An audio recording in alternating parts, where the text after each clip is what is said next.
अस्सलाम वालेकुम। कैसे हैं आप सब? आई होप आप सब ठीक ठाक होंगे। अल्लाह ताला आप सबको ठीक ठाक रखे, आमीन। तो ये था सुबह का टाइम और मैं आयज़ा को स्कूल के लिए छोड़ने के लिए आई हुई थी। वैन के वेट में बैठी हुई थी और साथ साथ उन बच्चों को देख रही थी कि जो बच्चे भी अपनी वैन के लिए वेट कर रहे थे। तो बस मुझे भी अपने स्कूल की लाइफ याद आ गई कि हम भी ऐसे छोटे छोटे से होते थे।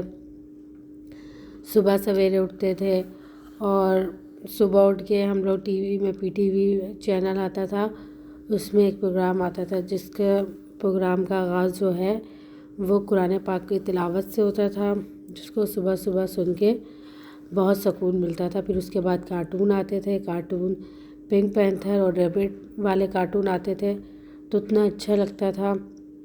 बैठ के हम नाश्ता भी कर रहे होते थे, साथ साथ कार्टून भी देख रहे होते थे और साथ साथ अम्मी की आवाज़ भी आ रही होती थी कि जल्दी करो, स्कूल के लिए लेट हो रहा है। तो बस वो टाइम बहुत ही अच्छा था, कैसे वक्त गुजरा पता ही नहीं चला। और फिर वापसी में सारी फ्रेंड्स मिलके स्कूल से घर आती थी और जाते हुए भी कभी ख़ुद से चले जाते थे, कभी सारी फ्रेंड्स मिलके चली जाती थी। तो बहुत मज़ा आता था, बहुत इन्जॉय करते थे। अब तो खैर वैसा टाइम ही नहीं रहा, वैसा वक्त नहीं रहा, टाइम बहुत चेंज हो गया, माहौल बहुत चेंज हो गया। अब तो बच्चों को ख़ुद ही छोड़ना पड़ता है और ख़ुद ही लाना पड़ता है, क्योंकि अब वैसा माहौल नहीं रहा। तो बस मुझे भी अपना स्कूल लाइफ याद आ गई और मैंने बहुत मिस किया। टाइम बहुत तेज़ी से गुज़र गया, बच्चे बड़े अब हमारे बच्चे हो गए, अब हम उनको स्कूल के लिए लेके जाते हैं। तो बस अब तो चैनल भी बहुत सारे आ चुके हैं। पहले तो सिर्फ एक ही चैनल होते थे कार्टून के और टाइम होता था, हमें बहुत वेट होता था कि कब ये कार्टून लगेंगे, कब वो कार्टून लगेंगे, और हम बैठ जाते थे।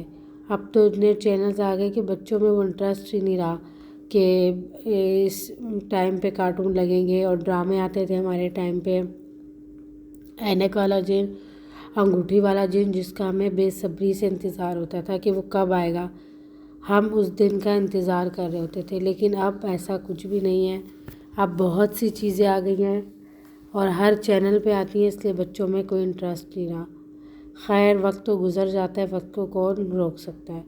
तो बस यहाँ मैंने अपने लिए दोपहर में चाट बना ली थी लंच में खाने के लिए, और खीरे बस मैंने ऐसे रफली चॉप कर लिए थे, बहुत ज़्यादा छोटे छोटे नहीं किए थे। और यहाँ पे ये मैं दिखा रही थी, आयज़ा के लिए मैंने टेबल ली थी, स्टडी टेबल।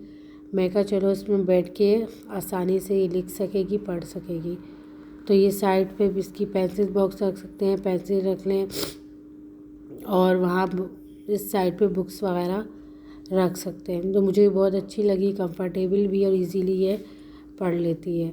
और यहाँ पे ये दूध गिर गया था। एक दूध चूल्हे पे जब रखो तो वेट करते रहो, उसको बॉयल नहीं आता, लेकिन ज़रा सा इधर उधर हो जाओ तो दूध फट से गिर जाता है। या तो जिस दिन चूल्हा साफ़ किया हुआ हो तो उस दिन ऐसा लाजमी होता है, या चाय गिर जाती है या दूध गिर जाता है। तो बस मेरे साथ भी यही हुआ, दूध गिर गया यहाँ पे। तो बस दूध साफ़ कर रही हूँ मैं, उस कपड़े से तो साफ़ हुआ नहीं, तो मैंने कहा चलो अब इससे साफ़ कर लूँ। तो बस साफ़ कर रही थी। आई होप आज का वो व्लॉग आपको अच्छा लगा होगा। अगर अच्छा लगा तो मेरे चैनल को लाइक, सब्सक्राइब और शेयर कर दीजिएगा। Thank you.